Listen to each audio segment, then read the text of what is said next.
let's look at naming organic compounds. So when we name organic compounds, we've got three things we're going to be looking at for a start.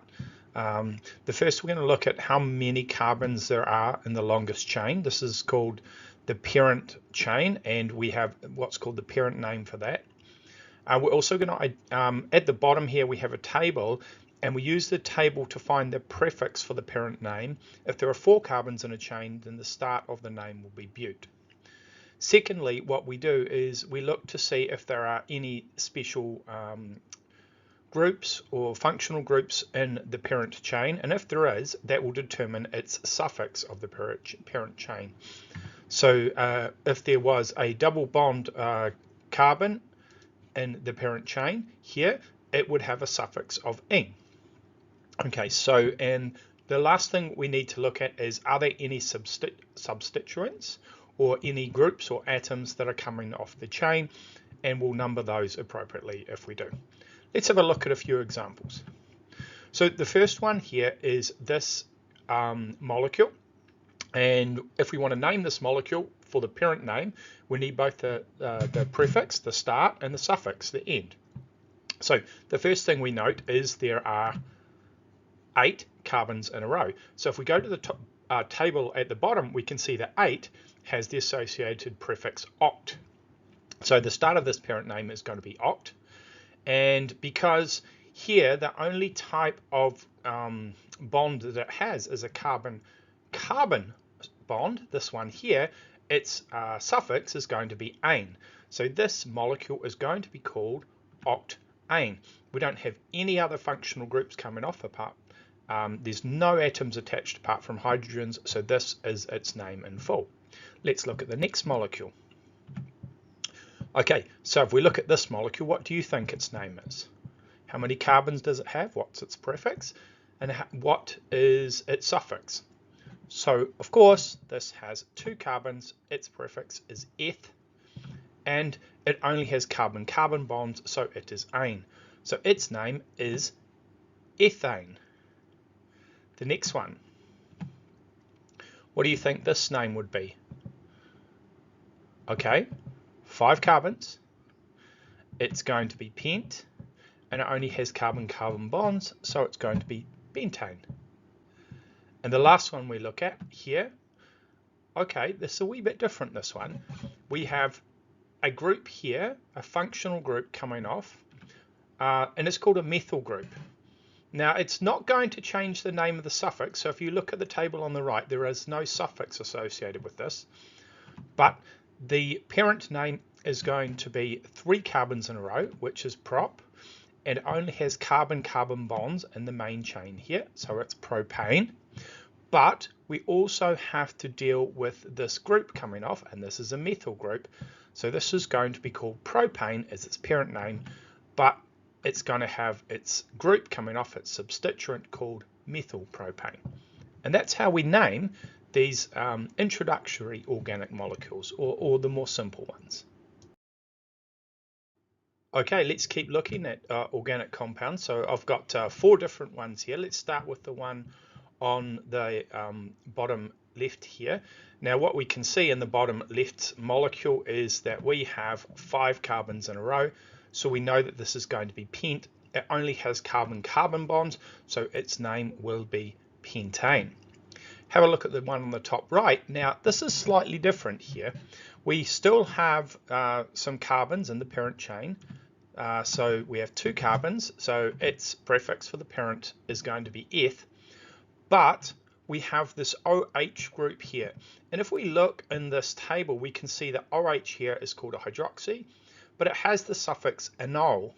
So this now is going to have this, the start of the name of the parent name is eth, but the end is anol. So this is going to be called ethanol. Let's go to the next molecule. Well, the next molecule here only has 1 carbon, so it's going to have, but it also has this functional group, the chlorine off here, which is a chloro functional group. It doesn't change the suffix, this substituent or functional group. So it's 1 carbon long, it's called meth, it doesn't change the suffix, so it's only carbons and hydrogens, so we're going to call it methane. That's the parent name. But we need to also deal with this chlorine that's attached, and so we need to write chloro in front of the parent name to say that there is a chlorine atom attached to the methane. So this is chloromethane. Okay, the next molecule here, 1, 2, 3 carbons in a row. We also have this functional group here, a carbon-carbon double bond. So let's see if we can find the name for this molecule. Now, it has 3 carbons in a row, so it's prop, and it has the carbon-carbon double bond here, so the end is ene. Now remember, so because we have now have the parent name of propene, we don't need to actually deal with the double bond again because we've already shown that it's in this molecule by calling this propene. And that's how we name these molecules. Okay, so let's look at some more complex molecules to name. So we've gone over how we might name the parent chain and how we might name if there's one simple functional group coming off. But what happens if the functional group is on a particular part of the molecule and we need to show where it is on the molecule? Well, what we have to do is we actually have to give a number to the carbon that it comes off. Now let's have a look at this with these two molecules here. So these two molecules look similar. They both have chlorine substituents, chlorine functional groups coming off the chain. But the one on the left, and they both have 3 carbons in a row, right? So they're both chloropropane, but as we can see, they're different. This chlorine comes off the middle and this chlorine comes off the end. So how do we show that difference? What we do is we, this is propane, like I said. And how do we show the difference? We do the following.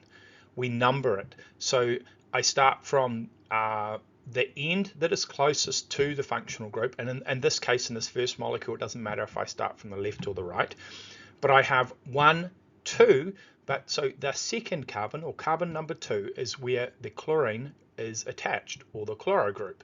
So when I name this, instead of just writing chloropropane, I'm going to write 2-chloropropane. Always put a hyphen between the number and the letter, okay? The next one, if we try and number this, and we number from the side that's closest to where the chlorine is attached, we only need to number the first carbon. So the chlorine is coming off the first carbon, so this is called 1-chloropropane. Now, because the names are slightly different, one is 2-chloropropane and one is 1-chloropropane, we can distinguish between these two molecules that are similar to each other. Let's have another look at another molecule. So this molecule here, we have a CH3 substituent coming off. Now let's go through and see if we can name this systematically. Let's get the parent name for this. We know there's a methyl group coming off. There are 5 carbons in a row, right? So it's going to be called pent. And there's only carbon-hydrogen bonds, or carbon-carbon single bonds, so it's going to be ane. So this is called pentane, but now remember I have to show that it has this methyl group coming off. Now what we might initially do is we might count from the left, 1, 2, 3, 4, and say it's 4-methyl pentane. But that's not how we name organic molecules, because if we were to see this organic molecule in 3 dimensions and we viewed it from the other side, it would actually be coming off the second one. And the rule here is we always number when we name so that it has the smallest possible number that we could give it. So we're actually going to number from the right hand side, because if we do it that way, then the number of the carbon the substituent is attached to is number 2. And this is called 2-chloropentane. Okay, let's have a look at the next molecule. So in this case, this molecule has 2 different substituents coming off the chain, and we have to number the chain in such a way that they get the smallest possible number, but also apart from that, once we've done that, we need to, if we have to make a choice between the chlorine and the methyl group, we need to work out which one has the higher priority for the lowest number. I'll show you what I mean by that.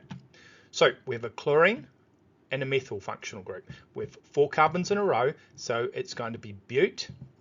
It doesn't have a specific functional group that changes its suffix, so it's going to be butane, right? And now we have to number it. Now, which one of these two, the methyl group or the chloro group, has a higher priority? And we can see in our table here that actually the halogens have a higher priority than the alkyl groups. So the chlorine is we're going to make sure that when we number this, we're going to number it from the left, so it gets 1, 2, 3. So it gets number 2 and methyl gets number 3, and not the other way where methyl will get number 2, because chlorine is a higher priority. So if we go to number this now, we get 1, 2, 3. So we're going to have 2 chloro, 3 methyl, pentane. And again, make sure that we have a hyphen in between the numbers and the letters, and also make sure that our first part of our name is right up next to the parent chain part of the name. There is no space left in between there.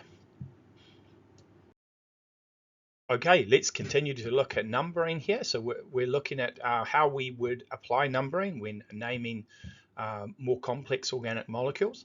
So let's have a look at this first molecule at the top here. This has 5 carbons in a row, so it's going to be called pent, and it has 2 different substituents coming off, a CH3 that is a methyl group, and an NH2 that is an amine group. Now notice when we look at the amines here, that the amines actually have a suffix. So if you have a suffix, you are going to change the name of the parent chain.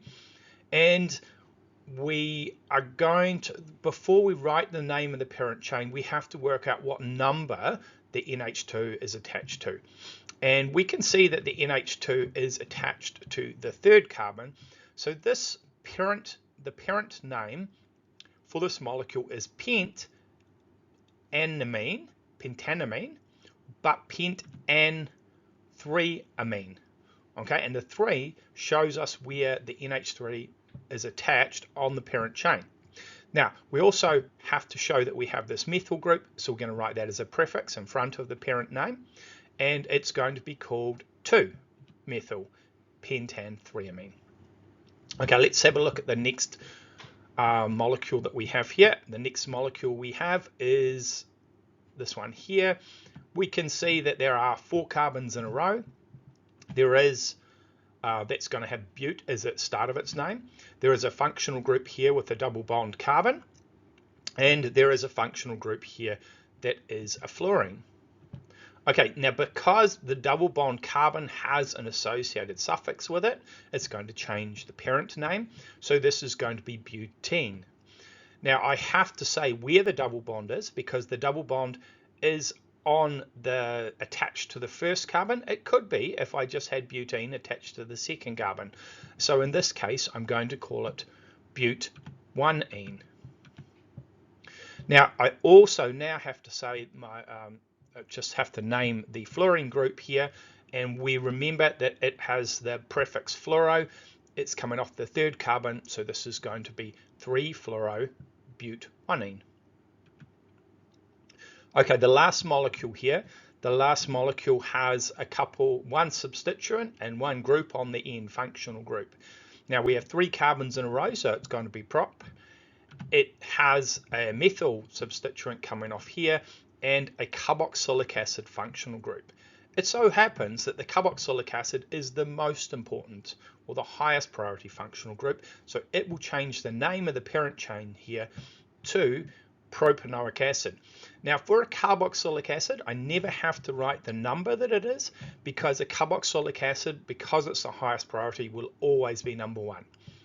So the parent part of the name here is propanoic acid. But remember, we have the substituent coming off, and because the carboxylic acid is the highest priority, that carbon is 1 and the next carbon is 2.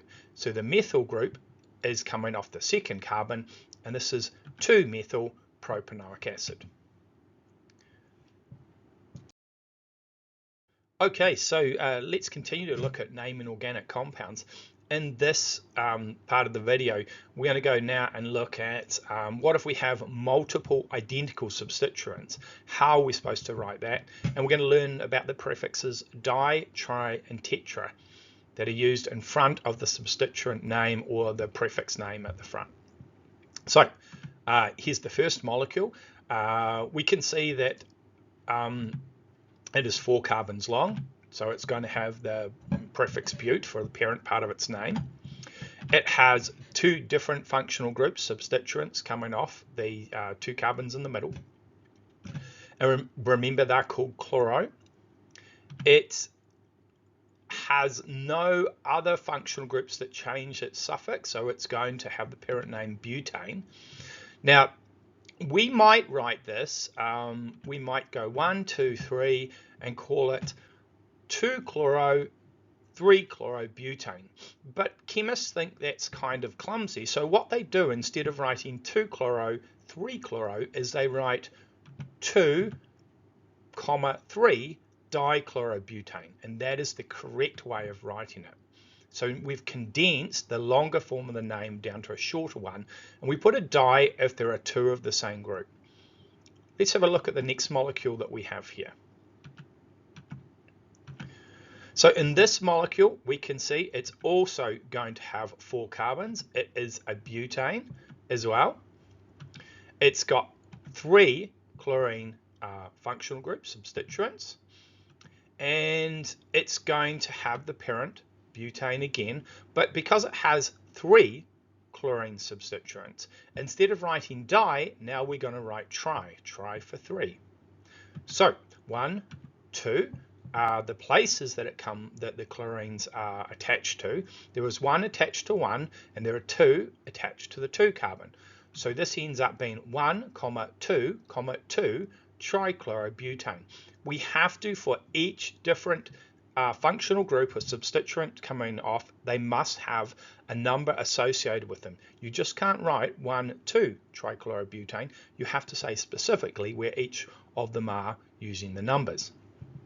Okay, so, and this is what we use the tri here. Remember to say that there were 3 of them. Okay, so the last one here on this part of the video, we have 3 carbons in a row. This is going to be prop. 2 methyl groups coming off. Propane is going to be the parent chain here.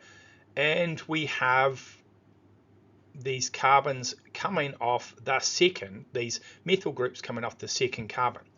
Now, this one's kind of interesting because we could call it 2,2-dimethyl propane, but actually in this case, there is only one way that you can attach 2 methyl groups to a propane molecule and it still be a dimethyl propane.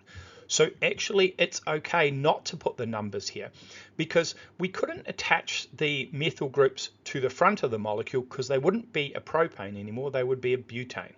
So often when it's evident exactly, it's self-evident where they are, we don't have to write the numbers. So in this case, it's just called dimethyl propane.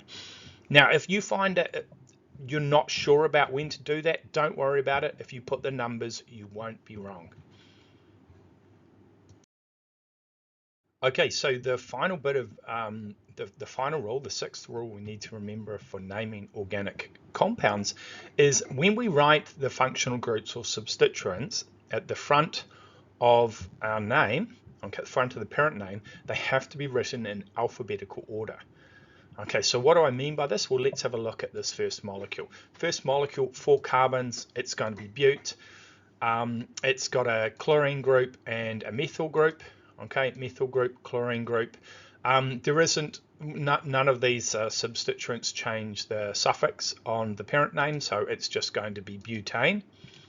But now we have a chloro and a methyl, and you can see that the chloro, the C is before the alphabet compared to the M, so we are going to write the chloro substituent first.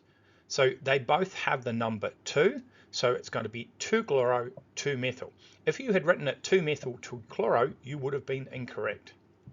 Okay, so the next one here, let's have a look. We have 1, 2, 3, 4, 5, 6 carbons in a row, 1, 2, 3, 4, 5, 6. So this is going to be a hexane, and it has a fluoro and a chloro functional group. And because there are no other suffixes here, it's going to be called hexane as its parent name. Now, if we look at these two here, chloro and fluoro, chloro comes before fluoro in the alphabet. So we number this first. So 1, 2, 3. So even though the chloro has a higher number, it is going to be written first because we have to write it in alphabetical order. So we have 3 chloro, 1 fluoro, hexane. Okay, let's have a look at this last molecule. This last molecule is a bit busy. We have 3 carbons. It's going to be prop. We have this enoic acid here. So that, remember, that's the most important. So this is, it has a chlorine, a chloro group, and it has these bromine groups here. Now, this parent name for this is propanoic acid. Now, if we look down the bottom here, the chloro and the bromo, we ignore the priorities, and actually for the halogens, it's not important about which is more, they are not actually in priority order, because we're just going to number that. When we actually write these out, we're going to write them in that the bromo is first because it comes in the alphabet first. Now remember, we name from a carboxylic acid, we start from the highest priority, carboxylic acid carbon. So we start 1, 2, 3. And so because we're doing the bromines first, because they start with B instead of C, we're going to say 2, 3 dibromo 2 chloro propanoic acid. Okay, it looks kind of tricky, when we first look at them, but if you practice them, you will get better at this. Right, so I've got 3 more complicated molecules that we're going to look at, and we're just going to see some points or some advice on how we would write correct names for them. We're going to use all of the 6 rules we've learned so far. Let's start with the first molecule here. Okay, so what we can see here is actually the longest chain of carbons is not the chain just horizontally along here with 5 in it, but it's with 6 in it. So this is going to have the prefix hex. We can see that there are 2 substituents coming off, a CH3 and an amine functional group. We can also see that the amine functional group will change the suffix on the parent name, and it's going to change it to hexanamine. But because we need to specify what number carbon it comes off, we have to number this chain. And remember, we have to number in such a way that the amine group will have the smallest possible number it can. And that means we have to number from the top and not from the right. We can't number from the left because the CH3 on the left is not in the longest chain. So we number from the right, 1, 2, 3. So the parent chain now has the name hexan 3-amine. Now we have to name the substituent, other substituent coming off the CH3, the methyl group, and it's coming off the 3rd carbon as well, so it's 3-methyl hexan 3-amine. Let's look at the next molecule. So the next molecule is interesting. There are 2 functional groups, and both of these functional groups could possibly change the suffix on the parent name. But let's have a look at that. We have 5 carbons in a row, so it's pent, and we have this carboxylic acid functional group and this amine functional group. The carboxylic acid functional group has the suffix enoic acid, and the amine functional group has the suffix anamine. However, because the carboxylic acid functional group is a higher priority than the amine, then the amine functional group is actually, or the amine is going to be named using the prefix in front of the parent name. So we're going to name this pentanoic acid because remember, the carboxylic acid has the higher priority. And then we're going to number 1, 2, 3, and we're going to name the amine as this functional group using the prefix, right? So it's going to be 4-amino pentanoic acid. The next thing that we're going to do here, the next molecule, is this one here. when we look at this molecule, we can see that there are 3 carbons in a row and there are 2 functional groups again.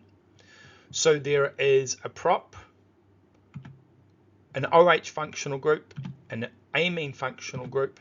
So we have a hydroxy and an amino, but the hydroxy or the alcohol is a higher priority, so the parent name will have the suffix -ol here.